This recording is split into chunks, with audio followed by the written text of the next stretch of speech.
তো পুরো পৃথিবীর মানুষ মিলে একটা টেকনিক, একটা ক্যাটাগরি, একটা ক্রাইটেরিয়া, একটা কিছু তৈরি করে এত সম্মান দিতে পারবে কিনা? পারবে না, কারণ মানুষের সেই ক্ষমতাই নাই। মানুষের কি নাই? যতক্ষণ নিঃশ্বাস চলে বিল্ডিং একটা তুলে ফেলবে, একটা ভেঙে ফেলবে, মসজিদ একটা ভাঙবে, একটা গড়বে, 6 তলা 10 তলা করবে, অথবা মাটির ছন করবে, অথবা মারামারি করবে, মার খাবে, মারবে। এটা যতক্ষণ জীবন থাকে, যতক্ষণ আলটিমেটলি মানুষ হচ্ছে ক্ষমতাহীন। মানুষ কিহীন? একচ্ছত্র মালিকানা কার? যেদিন কোনো মানুষ কোনো মানুষের কোনো কাজে আসবে না, সেদিন কার ক্ষমতা থাকবে? মালিকানা কার থাকবে? তিনি বলছে। তাহলে তিনি যা বলবে তা করতে সক্ষম। তিনি যা বলবে তা করতে কি? শোনো বেচুয়ার মানুষ, রব তোমাকে বলছে কুল ইন কুনতুম তুহিব্বুনাল্লাহ, ও মুহাম্মদ সাল্লাল্লাহু আলাইহি ওয়াসাল্লাম এদেরকে বলে দিন তোমরা কি আল্লাহকে ভালোবাসো? তোমরা কি আল্লাহকে ভালোবাসতে চাও? ফাত্তাবিউনি, তাহলে আমি মুহাম্মদ সাল্লাল্লাহু আলাইহি ওয়াসাল্লামের অনুসরণ করো। যে হাতে খাই সে হাতে খাও, যে পায়ে মসজিদে যাই সে পায়ে যাও, যা রবের ইবাদত বলি তাই ইবাদত মনে করো। যখন ঘুমানোর অনুমতি আছে তখন ঘুমানোকে অবৈধ মনে করো না। যখন স্ত্রী সহবাস করার অনুমতি আছে এটাকে অবৈধ মনে করো না। যখন আল্লাহ কোন অকল্যাণের ঘোষণা দেয়নি কাউকে অকল্যাণ মনে করো না। যখন রব ছাড়া কেউ সুস্থতা দাতা নাই, সন্তান দাতা নাই, রিজিক দাতা নাই, হায়াত এবং মৃত্যু দাতা নাই, অন্য কাউকে এটা মনে করবে না। পৃথিবীতে কেউ মুশকিল কুশা নেই। শোনো মানুষ, যদি রবের ভালোবাসা পেতে চাও, যদি রবকে ভালোবাসতে চাও, তবে শোনো ফাত্তাবিউনি, তাহলে আমি মুহাম্মদ সাল্লাল্লাহু আলাইহি ওয়াসাল্লামের অনুসরণ করো। যেভাবে নামাজ পড়েছি সেভাবে পড়ো, যেভাবে হজ করেছি সেভাবে করো। না, মানুষ দিয়ে মানুষকে যাচাই আর করা যাবে না। এই পৃথিবীতে কোরআন ও হাদিস কোনো বিলুপ্ত প্রাণী নয়, যা চিড়িয়াখানায় পাওয়া যায়। এই পৃথিবীতে কোরআন ও হাদিস প্রত্যেক মসজিদে অথবা লাইব্রেরিতে পাওয়া যায়। সময় এসেছে মানুষ নিজে যতটুকু পারো ততটুকু পড়ো, যতটুকু পারো না ততটুকু শেখো। মানুষ আর ফাঁকি দিও না নিজেকে। মানুষ নিজের আখিরাতকে আর নষ্ট করো না। তুমি সুসংবাদ নাও, আল্লাহ তোমাকে ভালোবাসবে যদি তুমি মুহাম্মদ সাল্লাল্লাহু আলাইহি ওয়াসাল্লামের অনুসরণ করো। তিনি বলেছেন ইউহিব্বুকুমুল্লাহ, আল্লাহ নিজে তোমাদেরকে ভালোবাসবে। একটা মেয়ের ভালোবাসা পেতে সুদ, ঘুষ, হুন্ডা, মোবাইল, চশমা, বাবা মায়ের অবাধ্য, কত কি। একটা প্রভাবশালী মানুষের কাছের মানুষ হওয়ার জন্য কত কিছু স্যাক্রিফাইস করো, কত সমস্যা গোপন রাখো। না না, কোনো সমস্যা নেই, ঠিক আছে, না আমার কোনো অসুবিধা নেই, আমি আছি। অথচ তোমার বাবা অসুস্থ, তুমি চাও না ওনাকে ভুল বোঝাতে। মানুষ তোমাকে কে ভালোবাসবে? কি করলে বলো তো? তোমরা ওয়াজ শোনো, বোঝো না কি? মাইকের সমস্যা? আমার কথা কি স্পষ্ট শোনা যায়? কোনো অসুবিধা হয়? আচ্ছা, আল্লাহ ভালোবাসবে কি করলে? অনুসরণ করলে। বলো তো তুমি 20টা সুন্নতের নাম বলা লাগবে না, কাজ বলো যেটা মানে এটা করা সুন্নাহ। যেমন ডান হাতে খাওয়া সুন্নাহ, ডান পায়ে মসজিদে প্রবেশ করা সুন্নাহ, বাম পায়ে টয়লেটে প্রবেশ করা সুন্নাহ, দাড়ি রাখা সুন্নাহ, টাকনুর উপর প্যান্ট কাপড় পরা সুন্নাহ এবং ওয়াজিব। অনেক বড় গুনাহ সুন্নাহ, ঠিক আছে। এভাবে ধরো তুমি বলতে পারো যে কাউকে দেখে মুচকি হাসা সুন্নাহ, রাসূল সাল্লাল্লাহু আলাইহি ওয়াসাল্লাম বলেছে সাদাকা, সালাম দেওয়া সুন্নাহ। এভাবে তুমি কয়টা সুন্নতের ব্যাপার জানো? মানে রাসূলকে অনুসরণ, এগুলোই সুন্নাহ। তুমি যদি এটা করো আল্লাহ তোমাকে ভালোবাসবে। সুবহানাল্লাহ। বেতোয়ার মানুষ। যাই হোক, শোনো, নামাজ কলমা তো ছেড়ে দিয়েছো, এর কারণ এটা নয় যে তুমি বেনামাজি। তোমার নামাজ কলমা ছাড়ার কারণ ভিন্ন। তুমি মনে করো আর কি তোমার মন চায় না, তুমি পারো না, তাই তুমি নামাজ পড়ো না। আসলে তোমার তাওহীদের সমস্যা। কোথায় সমস্যা? মানে আল্লাহ কে? আল্লাহ। তিনি যে তোমার হিসাব নিতে সক্ষম এবং তিনি যে তোমার হিসাব নিবে, তুমি এটা পরিপূর্ণভাবে বিশ্বাস করো না, তাহলে তো তুমি নামাজ পড়তে। তুমি মনে করো আর কি তুমি নামাজ পড়ছো না, তুমি গাফেল। এই জন্য তোমাকে বলেছি আল্লাহকে ভয় করতে হবে। ফর এক্সাম্পল, আল্লাহ নামাজ ফরজ করেছে। কে নামাজ ফরজ করেছে? আল্লাহ। মুয়াজ্জিন আযান দেয়, তুমি নামাজ পড়ো না। তুমি মনে করো তোমার দান সাদাকা তোমাকে উদ্ধার করবে। তোমাকে ভুল শিখিয়েছে। আমি মানুষ, ছোট হতে পারি। শোনো, জোর জবরদস্তি করে কিছু কথা আমাকে শুনিয়েও দিতে পারো, এখান থেকে নামিয়েও দিতে পারো। বলছি না তোমরা নামাবা, বাট এটা পারো। তবে মনে রাখবে, কথা যেটা বলেছি উল্টাতে পারবে না। কেন পারবে না জানো? কারণ এই কথা উল্টানোর জন্য তোমাকে কথা থাকতে হবে। মনে রাখবে, তোমার দান সাদাকা যা আছে এর হিসাবই হবে না। তুমি কি মনে করো হিন্দু লোককে আল্লাহ প্রশ্ন করবে কিয়ামতে, হিন্দু এতগুলা বুতকে পূজা করছিস, ঠিক আছে বল নামাজ কেন পড়িসনি? ও তো মুশরিক। বুঝুনি মনে হয়? এটা স্কুল, এখানে আমি পড়ি না, আমার কি পরীক্ষা হবে? আমার কি পরীক্ষা হবে? বুঝে দিতে পারিনি মনে হয়। তো যে মুশরিক, তার নামাজ রোজা হজ যাকাতের হিসাব কিসের হিসাব? সে তো অলরেডি এমন অপরাধী যা ক্ষমাযোগ্য নয়, যা কি নয়, ক্ষমাযোগ্য নয়।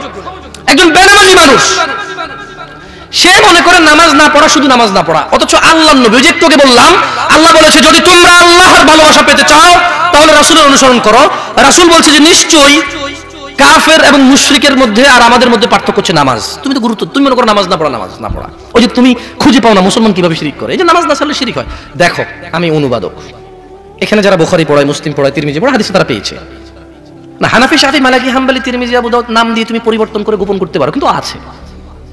ফয়সালা তো আল্লাহ করবে যে এইভাবে হয় নাকি সিস্টেম, ইসলামকে বিভক্ত করা এবং কিয়ামত দিবসে রাসূলের অনুসরণের বাইরে কোনো অনুসরণের হিসাব নেওয়া হবে কিনা, সেটা তো আল্লাহ ফয়সালা করবে। আমি আর তুমি এখন ডিসিশন দরকার নাই, কি নাই, দরকার নাই। তো তুমি তোমার যা ইলম অর্জন করছো তাদের দাওয়াত দাও, আমি যে অর্জন করছি তাদের দাওয়াত দেব। তোমার দাওয়াতে যদি আল্লাহ বারাকা দেয় আলহামদুলিল্লাহ, ভয় পেও না, তুমি দাওয়াত দিতে থাকো এবং কাউকে দাওয়াতি কাজে বাধা দিও না যারা আল্লাহর নামে দাওয়াত করে। শোনো, রব তোমাকে বলছে, বেতুয়ার মানুষ, রব বলছে ইন্নাল্লাহা লা ইয়াগফিরু আন ইউশরাকা বিহি, নিশ্চয় আল্লাহ ক্ষমা করবে না যে আল্লাহর সাথে শিরিক করে।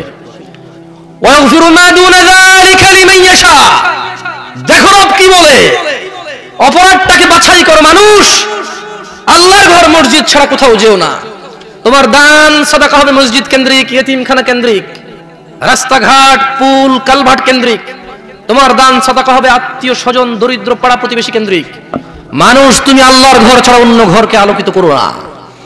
মানুষ শুনো, ইন্নাল্লাহা লা ইয়াগফিরু, আল্লাহ ক্ষমা করবে না যে আল্লাহর সাথে শরীক করে। ওয়া ইয়াগফিরু মা দুনা যালিকা লিমান ইয়াশা। তোমাকে একটা প্রশ্ন করে দেখো তো, বের করো এই কথার মধ্যে কোনো অপরাধকে নিয়ে আসা যায় কি? আল্লাহ বলছে যে ওয়া ইয়াগফির, আর আল্লাহ ক্ষমা করে দেবে, মা দুনা যালিকা লিমান ইয়াশা, যা খুশি আল্লাহ ক্ষমা করে দেবে, যা খুশি। এবার বলো, শিরিক ছাড়া আরেকটা অপরাধ বলো যে অপরাধ আল্লাহ বলছে ক্ষমা করবে না আল্লাহ ইচ্ছা করলে, বলো।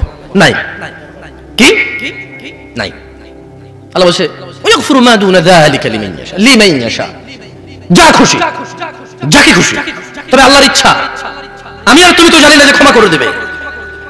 তাই ভয় পেতে হবে কাকে? মানুষ শুনো, সময় থাকতে রবের দিকে ফিরে আসো।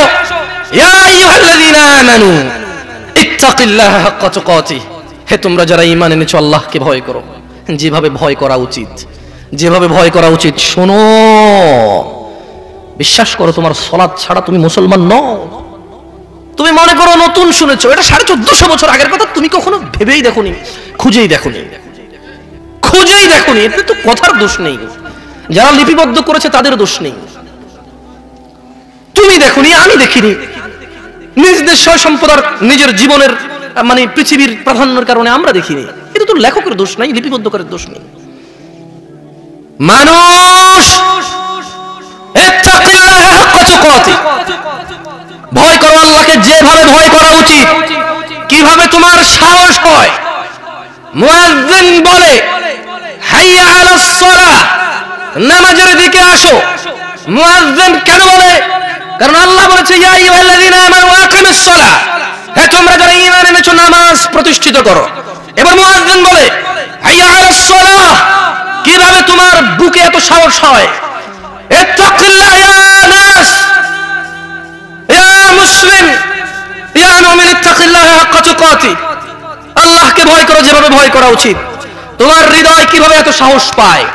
রব তোমাকে সালাতে ডাকে, রব বলে যে সিজদা করো, তুমি এভাবে দাঁড়িয়ে থাকো সিগারেট হাতে নিয়ে, অথবা কোনো ক্যারামের বুটে, অথবা তোমার ড্রাইভিং সিটে, কোনো গেমসে, স্ত্রীর সাথে কথোপকথনে, টেলিভিশনের পর্দায়, অথবা কাজকর্মে, অথবা ড্রাইভিং এ। কিভাবে তুমি রবের সাথে তুমি এই অন্যায় করো? তোমার সাহস কিভাবে হয়? বলো, এটা কি আল্লাহর ভয়?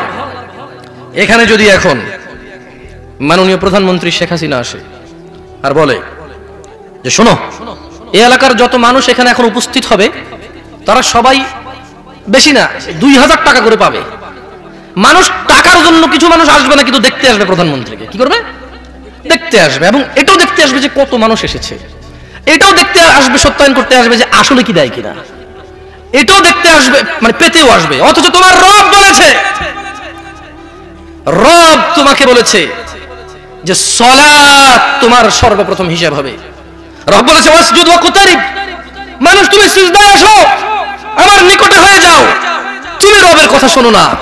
ইত্তাকিল্লাহ হাক্কা তুকাতি ইয়া নাস, বেতুয়ার পুরুষ এবং মহিলা, ধনী এবং গরিব, সুস্থ এবং অসুস্থ, আল্লাহকে ভয় করো যেভাবে ভয় করা উচিত।